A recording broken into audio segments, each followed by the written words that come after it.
Faut pas que je sois flou. Flou. J'espère que vous avez la ref. Salut! Eh, vous m'avez manqué de ouf! Vous avez vu mon petit bob de marin? Il est kiki, non? Je l'avais mis pour la Pride. Enfin, j'étais habillée comme ça en fait pour la Pride et j'avais fait des petites étoiles comme ça sur les joues en blanc avec du liner. C'était trop mimi! J'étais éclatée, mais c'était trop mimi! J'ai limite du mal à filmer tellement ça fait longtemps que j'ai pas filmé. Pourquoi cette absence pendant un mois, voire peut-être même 2? Je sais même plus à quand remonte ma dernière vidéo. Tout simplement pourquoi? Parce que j'ai passé mon diplôme. Et j'ai l'honneur de vous annoncer que je suis dorénavant, après 3 ans de Beaux-Arts, diplômée du diplôme national d'art avec les félicitations du jury. Incroyable. Voilà donc ce qui explique mon absence pendant plusieurs semaines. Parce que tout simplement, ces 3 derniers mois, j'étais comme ça.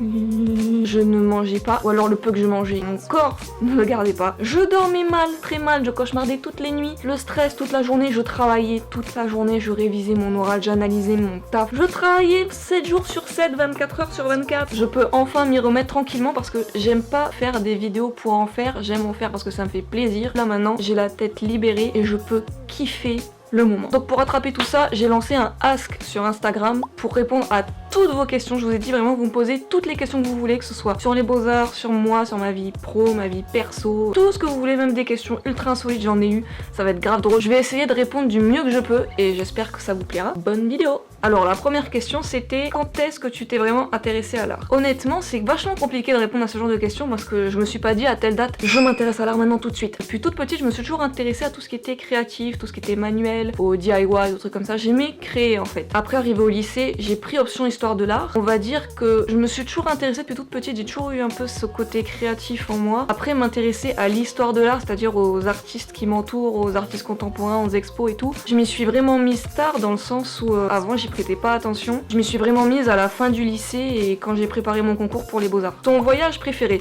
Sans hésiter, mon voyage à Bristol en Angleterre, le meilleur voyage de toute ma vie, c'était génial. J'ai rencontré des gens extraordinaires et je suis dégoûtée parce que en fait on est parti juste avant le Covid et du coup quand on est revenu, après on a été direct confinés et on n'a toujours pas eu l'occasion de tous se retrouver ensemble. Je vous avais fait d'ailleurs une vidéo sur ce voyage donc je vous la mettrai dans le petit, je sais plus si c'est là ou là.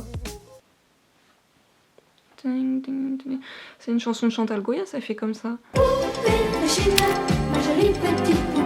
L'Angleterre, vraiment, je pense que c'est un de mes pays préférés, j'adore. Si tu devais te nourrir d'un seul plat et une boisson, ce serait quoi? En plat, je sais pas si je le prononce bien, je sais plus de quelle origine c'est. C'est la pasta chout de ma mamie. Je pourrais tuer quelqu'un pour ça. Alors de base il faut savoir que j'adore les pâtes. On dit souvent les étudiants ils mangent que des pâtes parce qu'ils ont pas de sous et tout. Moi ce n'est pas un problème. Que j'ai des sous ou pas des sous, je mange des pâtes. J'adore les pâtes. Et les pâtes c'est trop génial. Et la pasta chout, ce plat de pâtes avec de la viande, de la sauce, des olives.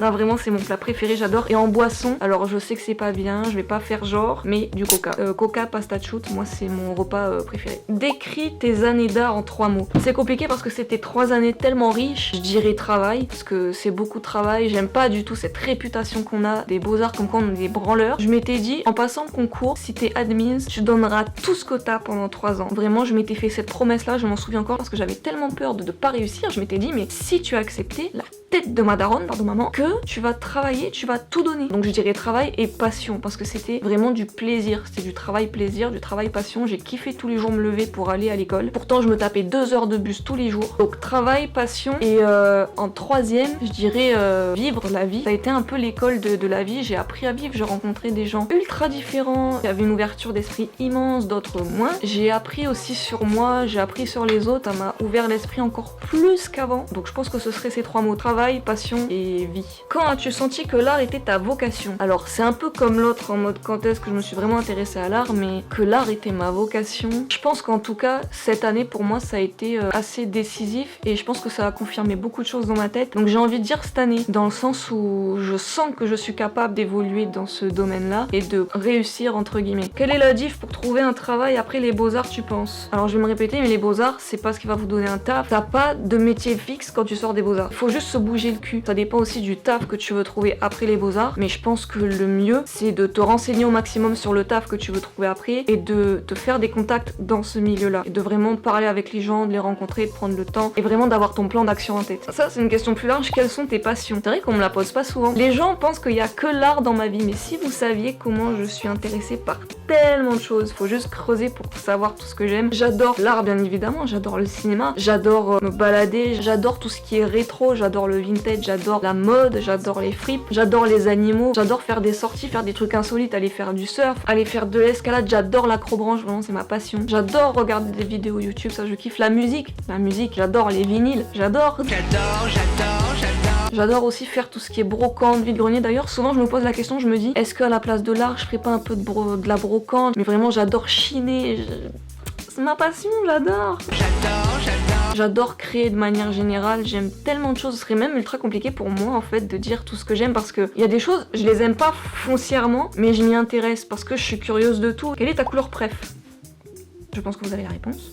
J'adore le jaune. Pendant très longtemps, je pensais que j'avais pas de couleur préférée. Et au fur et à mesure, je me suis rendu compte que vraiment, j'adorais le jaune. Vraiment, c'est la couleur du soleil de la vie. Moi, on me compare tout le temps à un petit soleil. Parce qu'on me dit, ah, tu rigoles tout le temps, tu souris tout le temps. Croyez pas, hein. Mes amis le savent, je suis la première à chialer. J'essaye de montrer du positif et de montrer de la joie de vivre. Parce que vas-y, faut être heureux, t'as vu. Et même moi, je me dis, mais je peux pas me permettre d'être triste. Parce que il y a tellement de choses positives à côté que être triste pour certaines choses, ce serait ridicule. Donc voilà, le jaune, c'est pour moi la couleur du soleil, de la vie, du sud. Moi, c'est ma couleur préférée. Les matières préférées aux Beaux-Arts. Ça, c'est compliqué comme question. C'est compliqué parce qu'en fait, j'ai eu de moins en moins de matières au fur et à mesure des années. En première année, la matière que j'ai préférée, je dirais peut-être le volume au deuxième semestre. J'avais bien aimé les cours qu'on avait avec notre prof, ça vraiment j'avais kiffé. En deuxième année, qu'est-ce que j'ai kiffé? Surtout que c'était compliqué ma deuxième année parce que j'ai passé la moitié en confinement. Mais j'avais bien aimé le cours de vidéo. Et là, cette année, honnêtement, ce serait compliqué de choisir parce que j'ai vraiment eu très peu de cours. Mais cette année, les moments que j'ai préférés en tout cas aux Beaux-Arts, c'était quand on bossait seul à nos ateliers ou quand on avait nos échanges avec nos profs qui passaient dans nos ateliers. Cette liberté en fait qu'on avait, ça vraiment j'ai kiffé de discuter avec les profs qui passaient comme ça sans avoir nécessairement une pression de faire quelque chose pour un cours. Ah, ça c'est par rapport à mon diplôme. Le jury était-il ouvert et qui c'était? Alors, je sais pas ce que t'entends par le jury ouvert, en mode est-ce qu'il était ouvert d'esprit ou est-ce que genre on pouvait assister au diplôme? Alors, nos diplômes étaient ouverts à tout le monde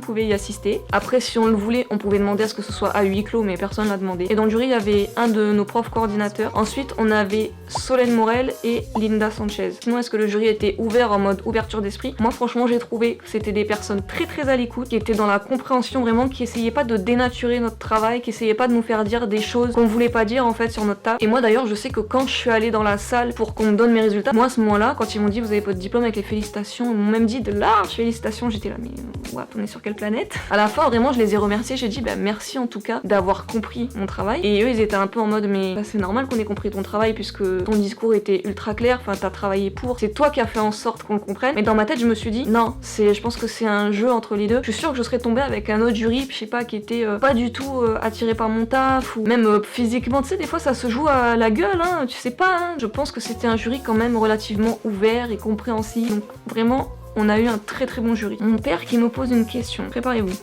Tu préfères manger des escargots crus ou avoir une jambe en mousse toute ta vie? Mais ça va pas monsieur. Vous avez un aperçu de la personnalité de mon père qui est un peu toc comme moi. Papa, tu sais très bien que je n'aime pas les escargots, donc en plus crus. Et en plus t'as marqué avoir une jambe en mousse. Donc franchement si c'est qu'une et pas deux, moi je prends la jambe en mousse. Au moins quand tu t'assois avec ta jambe en mousse, genre tu peux la caler sous ton autre jambe, ça te fait un petit coussin. Oh mais oui, une jambe en mousse, ça te fait un petit coussin sous les fesses. American food ou asiatique? Sans hésiter. Asiatique. Alors j'adore la bouffe américaine, mais c'est ultra gras et mon corps et mon estomac ils sont pas prêts pour ça. Mais sinon en soi, si vous voulez me rendre heureux, amenez-moi dans un sushi à volonté. Ça je crois que je vous épouse. Es-tu en couple? Vous pouvez répéter la question? Ça aussi, ça vous intéresse souvent. J'ai souvent la question. Alors, non, je ne suis pas en couple. Et pour le moment, je ne pense pas l'être pendant un moment. Et j'aime pas parler de ça, ça me gêne. Pour vous dire, j'ai aimé quelqu'un très fort. Je pensais pas que c'était possible comme ça. Moi-même, je saurais pas expliquer pourquoi. Et j'ai eu trop mal. Je peux pas pleurer. J'ai pas envie de revivre ça. J'ai plus envie. En fait, j'ai vraiment envie d'être toute seule. Et il faudrait vraiment qu'il y ait quelqu'un qui soit patient et qui veuille vraiment creuser pour comprendre comment je suis et comment je fonctionne. Pour le moment, moi, quand je m'imagine ma vie plus tard avec mon petit appart, mon chien, mon chat, mon atelier, mes amis, ma famille. Être bien avec moi-même, être bien avec mon entourage, être posée, pas être stressée. Ça peut paraître égoïste, mais je m'imagine moi. Je m'en fous d'être toute seule. Ce qui me fait mal, c'est que j'ai aimé quelqu'un très fort et j'aurais aimé ne pas aimer en fait. Ça se contrôle pas. Ah bah, la dernière fois que tu as pleuré. La dernière fois que j'ai pleuré, je pense que c'était hier ou avant-hier. Je dirais pas pourquoi.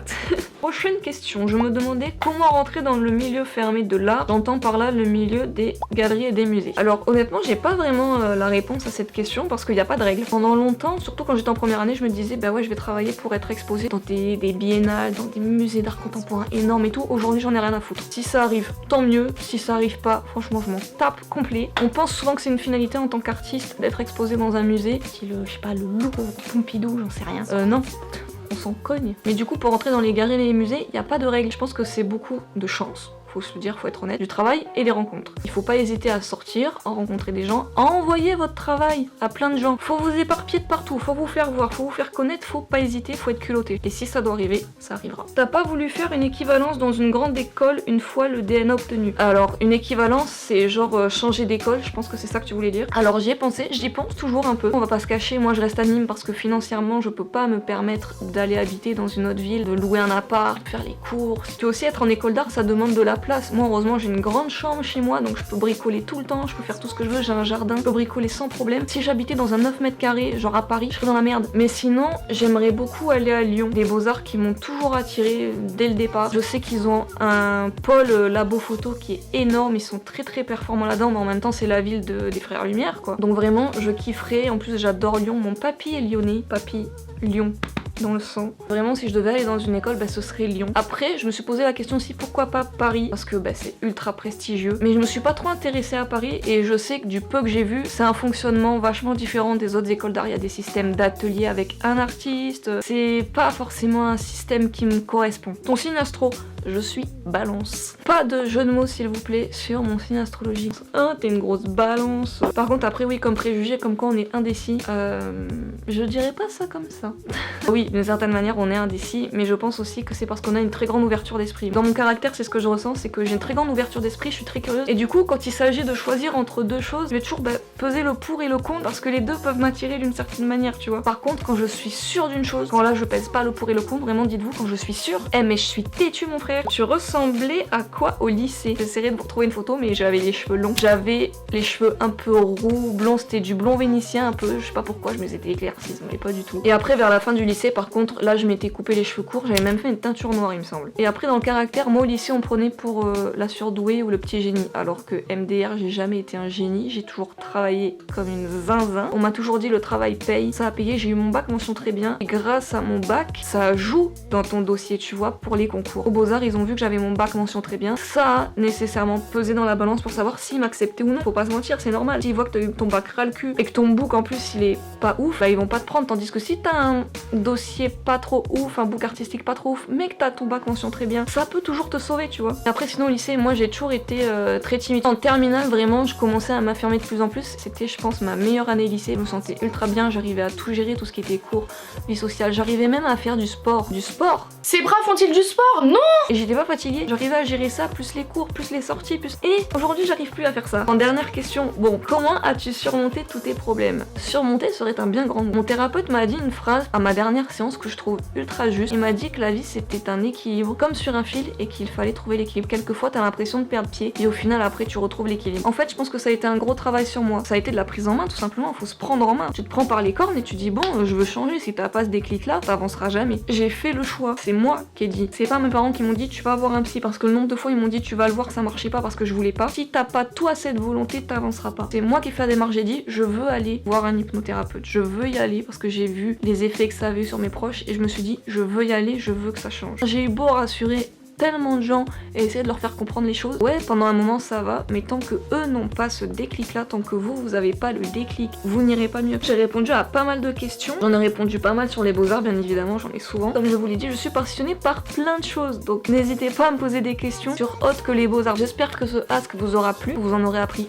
un petit peu plus sur moi. Si vous avez des questions, n'hésitez pas à me les donner en commentaire, j'y répondrai avec plaisir. Ou à venir sur mes réseaux sociaux, à vous abonner à mon Instagram. Je suis très active sur Instagram, je vous réponds tout le temps. J'aime beaucoup aussi faire des asks en story, donc venez si vous avez des questions, vous pouvez tout me poser là-bas. Et surtout, je vous invite à mettre un gros pouce bleu pour cette vidéo parce que ça fait longtemps. Et surtout, à vous abonner pour ne pas manquer mes prochaines vidéos et à activer la petite cloche. Toi-même, tu sais. En attendant, moi, je vous fais des bisous.